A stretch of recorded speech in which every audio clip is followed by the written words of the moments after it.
Assalamualaikum warahmatullahi wabarakatuh. Kali ini kami sedang mengobservasi mengenai klub pencak silat, yaitu klub Jakarta Atlet Development Academy. Di sini udah ada head coach dari klub tersebut. Mungkin boleh mengenalkan dulu. Halo, nama saya Irfan, nama lengkapnya Muhammad Irfan Maulana. Sampingnya di UNJ angkatan 16 AKO, S2-nya Fakultas Psikologi, prodinya Psikologi Olahraga. Tahun 2024. Oke, mungkin boleh langsung aja nih. Kita ada sekitar 15 pertanyaan mungkin dari pertanyaan satu. Pelatih silat. Sebenarnya saya pelatih itu nggak cuma silat, karena kan kita tahu gitu ya. Memang awalnya itu kalau nggak tahu kan prospeknya lebih spesifik cabangnya apa. Nanti idealis itu mungkin akan bilang kalau kamu udah kerja ya, kamu bisa jadi ngambil pelatih fisik, nanti apa. Kalau khususnya di silat karena memang awal ketemu olahraga itu di sini. Ya kayak kamu kan mungkin kecabangannya apa, tapi nggak mungkin juga nanti ketika sudah kerja besok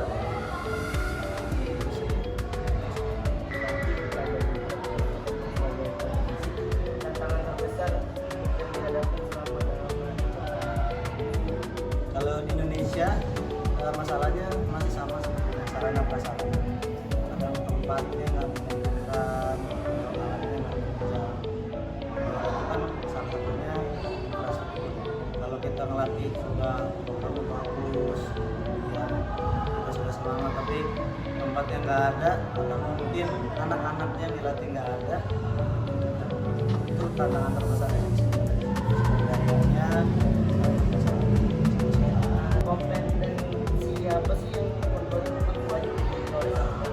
Oke, kalau merujuk kalau nggak salah Permenpora nomor 5 tahun 2005 dia ada standar pelatih. Misalkan kalau kamu mau melatih klub itu dia kalau nggak salah harus punya license apa gitu. Jadi kalau misalkan mau DKI itu kamu harus punya sarjana S1 olahraga, linear, terus kamu harus punya license minimal di tiap provinsi. Itu ada tuh kalau nggak salah Permenpora nomor 5 tahun 2005.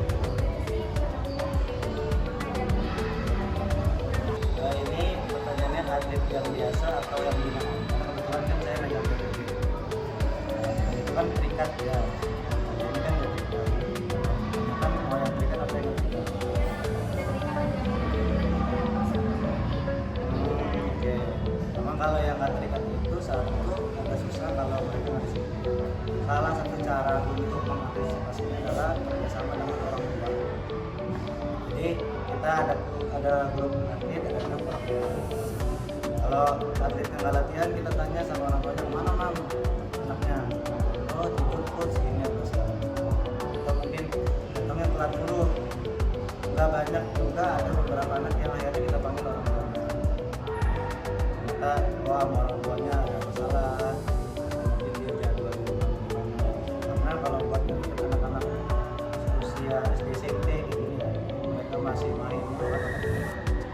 Kita mau ngomong gimana pun kalau misalkan kita ketemuannya dia cuma saya kalau ya kan 7 kali 24 jam lebih banyak orang tua. Makanya memang untuk salah satu bentuk mengatasi kedisiplinan ini kita harus bekerja sama sama orang tua. Kalau saya mau ngomong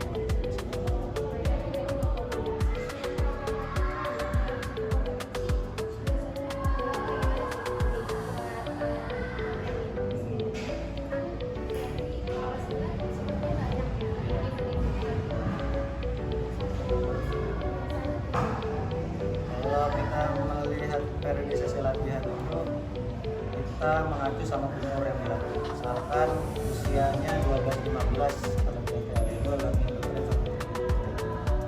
Kalau di silat biasanya itu maksimal 4 pertandingan itu udah termasuk sama kayak mereka.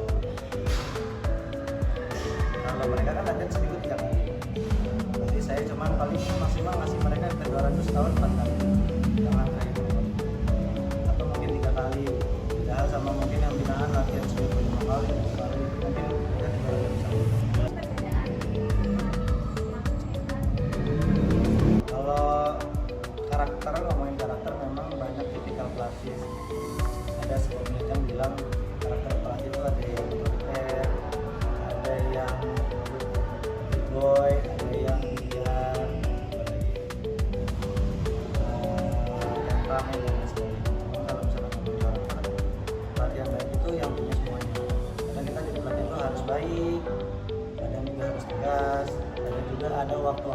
koridor. Ya pengambilan keputusan yang mendadak itu nggak bisa musyawarah mufakat. Itu kalau ngomongin anak. Tapi kalau ngomongin skill, komponen di Indonesia itu biasanya dua, pengalaman sama sertifikasi. Kita sarjana olahraga tapi nggak punya pengalaman pelatih sama. Ada juga malah orang yang dia cuma pengalaman doang tapi nggak sarjana olahraga bisa jadi pelatih. Dan pelatih yang baik itu kalau kamu bisa punya bidang akademis olahraga, terus kamu pengalaman pelatih ada, karena kamu sarjana tapi kalau kamu ditanya kamu bisa apa, saya bisa apa sih, cuma teori doang, apa kamu cerita. Tapi kalau kamu ada bekal ngelatih ini segala macam, itu pasti gajinya kalau minta ini yang sebenarnya apa ya, di Indonesia itu dianggap tabu. Kenapa saya bilang tabu? Kamu pernah dengar nggak kalimat ini? Udah lu nggak usah ngeluh, teman lu.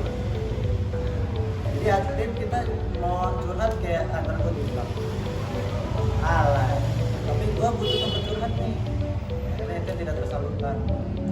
Itu yang memang masih jadi problem di Indonesia mungkin ya, saat komunikasi ke atlet mau ngomong takut, pelatihnya pun nggak ngomong. Sekalinya ngomong dijat siapa. Kalau saya biasanya lebih nanya, saya nanya. Kan biasanya kalau baris itu kalau kita mau nanya ke baris itu, biasanya baris itu sebenarnya bukan cuma sekedar baris, tapi ada maknanya. Maknanya itu kita melihat siapa yang mukanya lagi stres, lagi mood, lagi nggak mood, ya, atau mukanya pucat, berarti kan dia sakit. Dari situ udah ketahuan oh dia sakit, oh dia lagi merenung. Dan sebagai pelatih juga jangan nunggu anaknya cerita. Mungkin anaknya mau cerita tapi malu, kita yang cerita banyak. Ada masalah kita sebagai pelatih yang nanya dari komunikasi itu nanti ketahuan kita sama orang tua dari sini ini kita bisa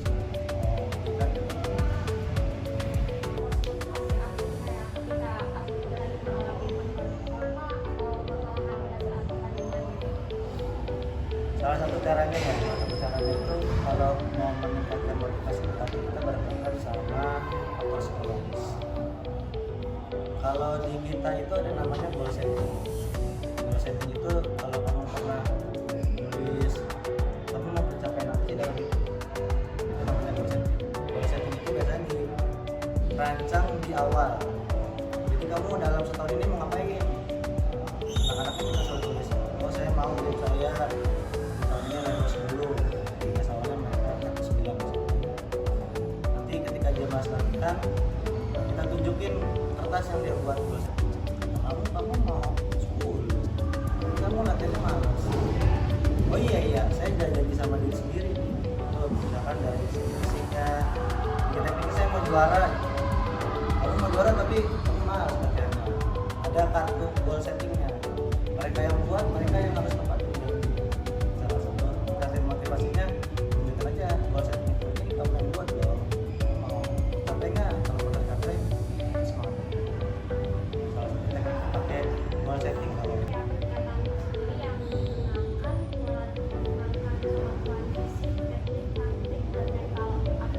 pendekatan secara pribadi. Berarti chemistry-nya pertama harus ada dulu, satu harus kenal sama atletnya. Kalau atlet nggak percaya sama kita, mungkin dia dengerin kita ngomong. Kita harus dengar dulu satu, dua. Nggak semua atlet bisa diajak kerja sama. Kalau kamu jadi pelatih gila, maksudnya kamu mau ngelatih, latihan jadinya kamu latihan. Jadi satu, kamu harus cari orang yang bisa diajak sama-sama dia. Baru kamu bisa intervensi. Kamu mau nggak jadi lebih berpotensi? Saya ngeliat kamu berpotensi nih, mau baru dikasih PR dan bahan luar materi yang nantinya kamu latihan Senin, Rabu, Jumat, Sabtu, Minggu saya kasih PR ya, dari segi fisiknya, tekniknya, psikologisnya, tergantung kebutuhannya dia sih. Biasanya kan kalau kita di pelatih itu ada tes awal, tes fisik, parameter psikologi,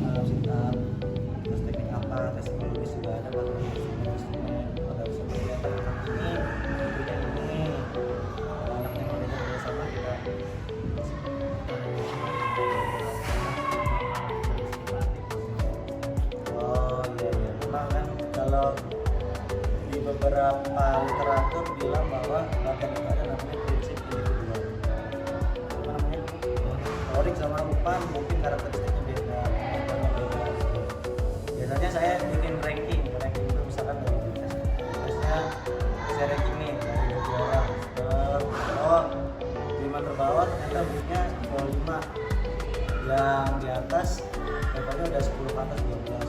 Jadi yang level 5 ini materi wajibnya 30 menit, tapi karena dia PR-nya banyak, masih jauh mencapai target, berarti dia plus 30 buat mencapai ketinggalannya gitu. Tapi kalau yang rankingnya di atas, dia BEP-nya udah 10, ya paling lagi 12 ya jogging cuma 30 menit.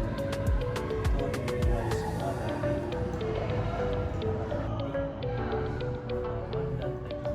sekarang zamannya udah digital banget ya kayak. Kadang saya juga kadang mati pakai maksudnya gini, program saya nih masuknya di kelas apa sih? Khawatir kita salah share di background. Tapi kadang AI juga nggak 100% bener ya. Kadang saya kalau pakai AI saya cari lagi jurnalnya, artikelnya. Oh, artikelnya bilang gini, AI bilang gini, kemudian kita baca. Permasalahannya adalah pelatih itu males baca.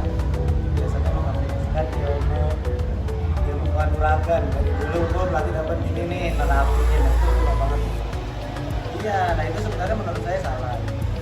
Karena kalau didiklah anakmu jangan sesuai zamanmu, karena mereka hidup zaman yang berbeda. Ya kalau dulu latihannya tradisional, sekarang udah pakai gym, udah pakai apa? Metode beda itu nggak bisa. Kalau saya biasanya saya cari dulu literaturnya menurut penelitian. Karena itu namanya metode saintifik itu berbicara berdasarkan penelitian. Kebanyakan pelatih itu pakai metode otoriter ya. Jadi kata pelatih gua, nah, kalau pelatihnya nggak tahu pelatihnya, udah lama banget. Jadi ternyata ilmu pengetahuan yang saya coach bisa jadi PNS. Benar nggak sih? Iya lah. Sekarang kalau misalkan PPS itu, maaf ya, bukan nasional, PPS itu bisa dijadikan senjata ya. Tangan pelatih nggak ada. Indonesia kalau orang ditanya Presiden Portugal siapa? Gak ada. Tapi kalau tanya Ronaldo dari mana? Messi. Dia membesarkan negaranya lebih dari apapun. Itu yang masih menjadi apa ya di Indonesia ya. Miris. Kalau di luar negeri dan dulu digabung gitu kan, di luar negeri sertifikasinya kata kompetensinya udah rata-rata. Oh dia bisa jadi PNS. Di Indonesia guru yang berkompetisi pelatih yang dibayar sama 2M. Kasih mas. Karena kita kuliah capek, kalau duit tempatnya berapa? Di atas 5 juta kan. Harapannya bisa jadi lebih apa ya? Lebih dianggap. Oke, ya, Pak Menpora, Pak Besar. Keberhasilan program latihan yang udah dilaksanain. Kita sama, kan sekarang udah ada digital. Menggunakan kita sebagai akademisi sama bukan akademisi itu adalah harus bisa main pakai data. Jadi kalau saya itu kalau mau tanding, itu tandingnya di latihan itu ada kita latihan koreksi. Mereka gerakannya tadi nendangnya poinnya masih gini atau pakai audio visual. Ada atlet batu tuh, semua saya tadi udah benar kak, lu lihat video lu bener nggak? Baik. Jadi daripada berantem ada bukti videonya. Analisisnya pakai kemudian ada tes awal sebagai data pertama, tes parameter pertengahan diadu dengan tes akhir. Itu kita sajikan, kita tampilkan ini data kamu, ini absen kamu. Kita juga kalau absen ada kalian kan, jadi data. Jadi ketika dia mau tanding kemudian kalah, orang tuanya nuntut kan, orang tuanya melihat. Oh anak saya udah bayar mahal, anak saya kalah. Aku absen dulu sama juga. Terus berdebat itu pakai data, membedakan itu akademisi apalagi PJ dengan orangnya. Gimana sih cara membangun hubungan yang baik antara pelatih banyak, salah satunya komunikasi. Banyak atlet kan nggak ngobrol. Di komunikasi yang sempat dibicarakan tadi pertanyaan sebelumnya. Karena pelatih kan ngoceh marah-marah, apa cuma fokus sama kekurangan atletnya doang. Salah cuman nggak pernah kamu itu bagus sebenarnya. Jadi diawali dengan kalimat pujian, jangan langsung nyari salahnya. Kadang orang kalau udah nyari dulu gini males berarti gue ngerjain lagi, itu pasti males kan. Ya, kita lah jadi atlet kalau digituin sama dosen lah. Kita udah bikin makalah bagus nih, yang dilihat ini salah nih, salahnya doang. Kalau dosen nggak dilihat kan gitu ya. Makanya kalau di psikologi itu piramida mental training paling bawah namanya sikap positif. Kalau di penelitiannya dosen Malang, jadi dia bikin penelitian rangkaian dari paling dasar itu adalah positif thinking. Segala sesuatu itu dilihat dari hal-hal positif. Membangun karakter sama artis juga sama. Kalau kita ngejudge dia buruknya mulu, dia nggak akan mau dapat teman. Coba kita lihat dia sejelek-jeleknya dia, pasti ada hal positif dalam. Dan coach ini peran pelatih dalam pembentukan karakter dan sportivitas itu sangat mempengaruhi. Karena ada penelitian, saya juga pernah melakukan penelitian kalau masalah hubungan atlet pelatih gitu ya, coach relationship ada korelasi relasi. Ternyata mereka bilang bahwa pelatih yang enak itu dia bisa bikin mood naik, kalau pelatih yang menurut dia nggak asik itu bisa bikin malah